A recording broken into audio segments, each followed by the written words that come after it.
बाप को प्रत्यक्ष नहीं करते।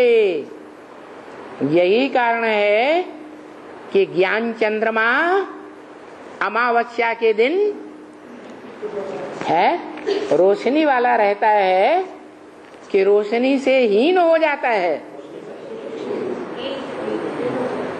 तो वो रात के सितारे अपने बाप की दाढ़ी की लाज रखने वाले हैं या लाज नहीं रखने वाले हैं? वो अपने को प्रत्यक्ष करते हैं। क्या? ज्ञान चंद्रमा के बच्चे जो चंद्रवंशी बच्चे हैं वो अपने को प्रत्यक्ष करते हैं, अपने बाप ज्ञान चंद्रमा को प्रत्यक्ष नहीं करते।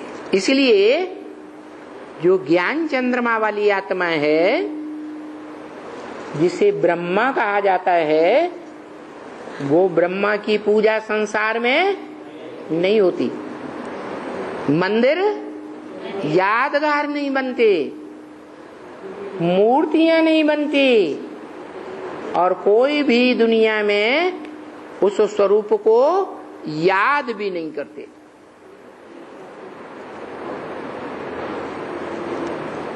जबकि जो असल में ज्ञान सूर्य है चैतन्य, जड़ सूर्य की बात नहीं, जो सदा ज्ञान सूर्य है, कौन है? सदा रोशनी वाला,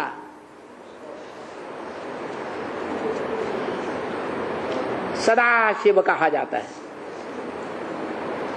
सदा शंकर नहीं कहा जाता। क्या कहते? सदा शिव। वो सदा शिव जब इस सृष्टि पर आता है तो उस सदा शिव को जो फॉलो करने वाले बच्चे हैं वो बच्चे सूर्यवंशी बच्चे कहे जाते हैं। हैं? हाँ, सूर्यवंशी बच्चे हैं। वो सूर्यवंशी बच्चे जानते हैं कि इस सृष्टि रूपी रंगमंच पर पार्ट बजाने वाली आत्माओं के बीच कौन सी आत्मा परे ते परे स्टेज में रहने वाली है। आत्मा रूपी सितारे के रूप में जो सदा ज्ञान की रोशनी से भरपूर रहती है, कभी रोशनी से हीन नहीं होती। वो कौन है?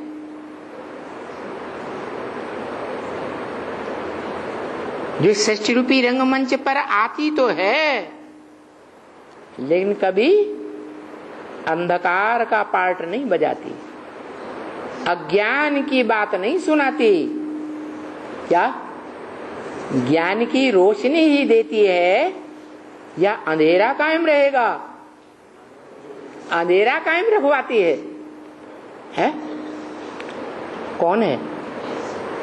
अरे शिव, सदा शिव।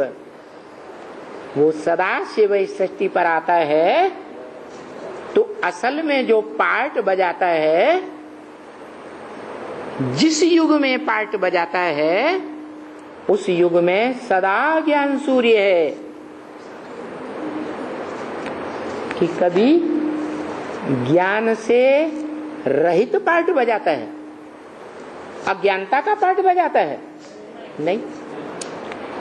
लेकिन उसका ये विरुद्ध है कि मैं जब आता हूं, भले सिर्फ संगम युग पर ही आता हूं, तो भी तुम बच्चों को आप समान, जैसे मैं सदा ज्ञान सूर्य हूं, ऐसे तुम बच्चों को भी ऐसी संपन्न आत्मा बनाता हूं कि जब से इस संगम में तुम संपन्न आत्मा बनते हो, तब से लेकर के जब तक ये संगम युग रहेगा, तब तक उस शूटिंग पीरियड में तुम कैसा पार्ट बजाएंगे? है? ज्ञान सूर्य का पार्ट बजाएंगे या अंधकार का पार्ट बजाएंगे?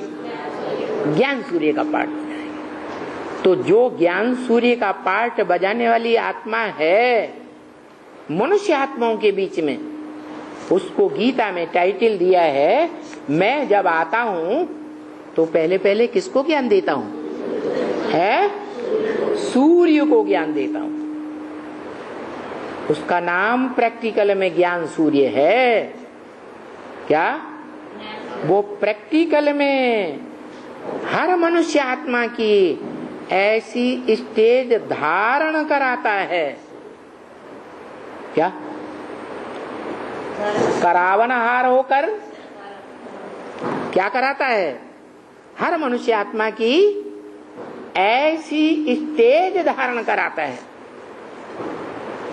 संगम युग में कि वो स्टेज से वो आत्माएं 4.5 लाख कभी नीचे स्टेज में नहीं आती। वो ज्ञान सूर्य के बच्चे हैं।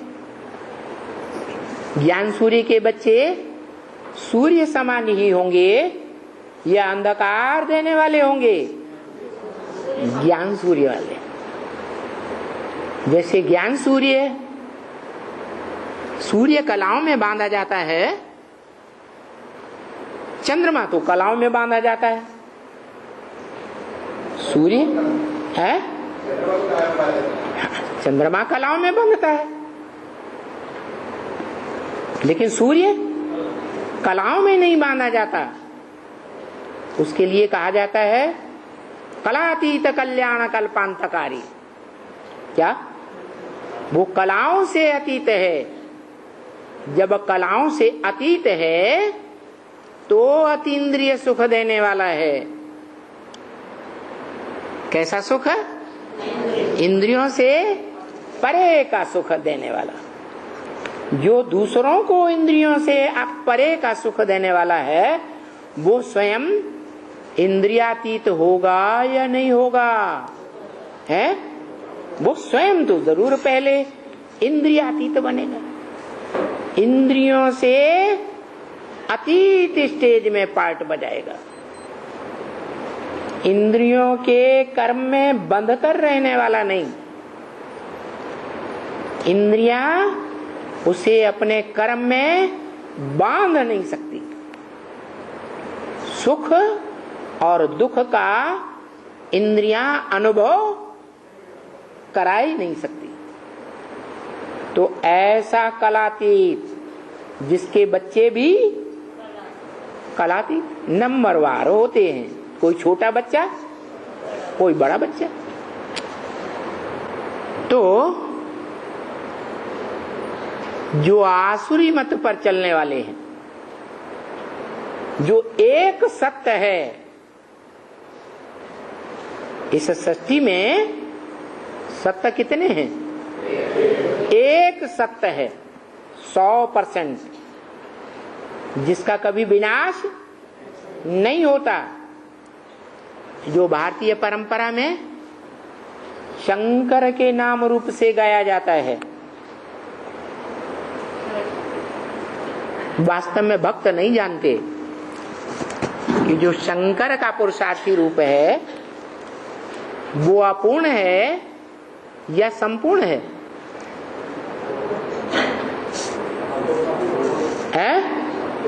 संपूर्ण है।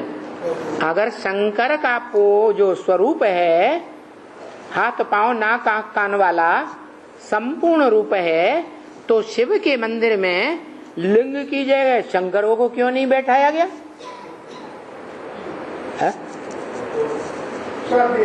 है दृढ़ पुरुषार्थी है, माने दृढ़ता है कि मैं पुरुष अर्थ माने आत्मा के अर्थ कर्म करना तब तक नहीं छोड़ूंगा जब तक मैं आत्मा संपन्न शिव समान नहीं बन जाऊंगा। ये दृढ़ता तो है, लेकिन पुरुषार्थी है या नहीं है? और अधूरा है या नहीं है? अधूरा है। इस बात को भक्त लोग नहीं जानते, इसलिए उन्होंने शिव शंकर को मिलाकर